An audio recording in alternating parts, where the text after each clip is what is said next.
Make sure to stay until the end. We're going to share a common mistake people make and they end up spending thousands of dollars on parts and repairs they actually do not need. All that will be covered in this video today.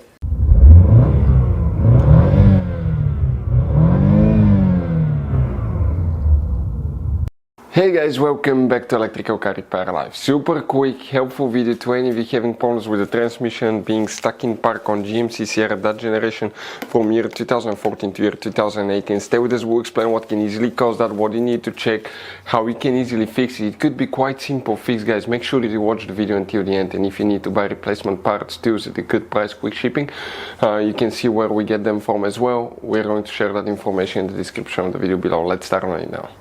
So before we start, let us tell you guys a little bit about us. Every single car we get here at the garage, we try to make at least 200 to 300 free repair videos. We take them completely apart, we show you how to fix pretty much anything. Why we guys do all that? Because our mission in the shop is to save you as much money as we can. All we need in return, please subscribe to the channel, like the video, that way we can keep making these free videos.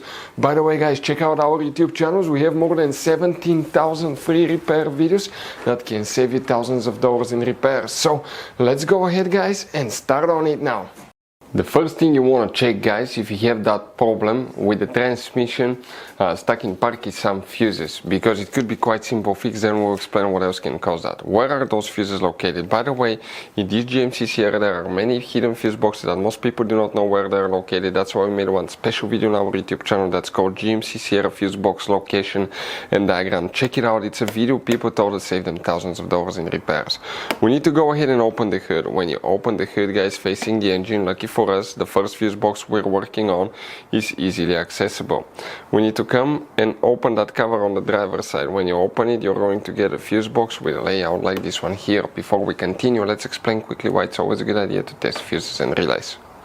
It is, guys, very important to test fuses and relays. On those fuses you cannot clearly see if they're burnt or not, especially you can see in the JK's fuses as well. And if you guys assume, okay, let's say you remove a fuse, you look at it and you assume, guys, that it's actually a good fuse, but it's actually a bad fuse. Sometimes you cannot clearly see that. What can easily happen, guys, at that point, you can put the bad fuse in and you start replacing parts and tools that you don't need to, so you lose your time, you lose your money to fix a problem that doesn't exist, when all we had to do is test the fuse and replace it. We'll put a link to a special video that will teach you how to test fuses, how to check relays very easily as well, guys. So check it out, it will be in the description of the video below. So there will be, guys, some differences here. Okay, that fuse box is only for 2018 model. 2014 through 17 uses different design. We'll explain about that, but let's start with 2018 first.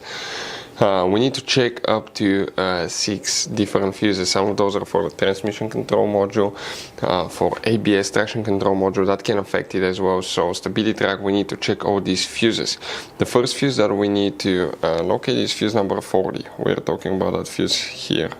You need to check fuse 57 right there. You see that's a double micro 3-blade fuse, very important fuse that you need to check. You need to check relay 70 right here, very important relay. Now you also, guys, need to check fuse number 3, which is right here. Check that fuse, and you need to check fuse number 19. 19 is right here and 25 right next to it. These two fuses, the 10 and 25 amp fuse. If you guys have a fuse box, okay, from 2013 to 17 model, we need to check fuse number 40. This one this time is 58, and this one relay 71. It's a different relay, as you can see, different size. Fuse number 3, 19 and 25 here will need to be checked as well. Now other things, guys, okay, let's explain now. If you have problems with the transmission, it could be bad transmission shifter. You may have the selector or the shifter depending on the model. Make sure the connectors are good, okay, because many of these transmissions nowadays, they don't even have a cable going to the transmission. Everything is electronic, so if it's disconnected, if somebody removed the center console, if it worked on the vehicle, it could be loose as well. Now if you scan the system, it may give you a problem, okay, for the shifter itself. Now something that we see quite often, guys, okay, something that most people never check. It's very simple fix. You see that's your brake paddle here, right? Okay, let me show you. This is your brake paddle. When you press a brake paddle on modern vehicle, guys, okay, right here you have that switch. Do you see that switch right here? Let me press the brake paddle and see what happens. You see how it moves. This is known as a brake light switch. If the brake light switch does not work, the transmission will not be able to shift out of park to gears because it will not detect that you press the brake. So bad brake light switch can cause that. So you may need to test or replace the brake light switch. We have multiple videos on our YouTube channels how to test and how to replace brake light switch. On some vehicles you may need to just calibrate the brake light switch, not even guys replace it. Another thing, now right here guys you have one module. Okay, this is known as ABS, traction control or stability track module. If this one's bad, the transmission may not know that the brakes are working correctly as well. As a result, it will not work too, guys. So bad transmission ABS traction control module can cause that as well, guys. Okay, now other things that we see, it could be problems with the transmission solenoids, guys. Okay, we're going to have videos on our YouTube channels how to test transmission solenoid. You remove the transmission oil pan and you will have multiple solenoids. They're easily removable on most newer generation transmissions. You remove them, test them, clean them, replace them, and you may have a transmission that works perfectly again. Another thing, it could be problems with the transmission control module, the TCM, also known as TCU, guys.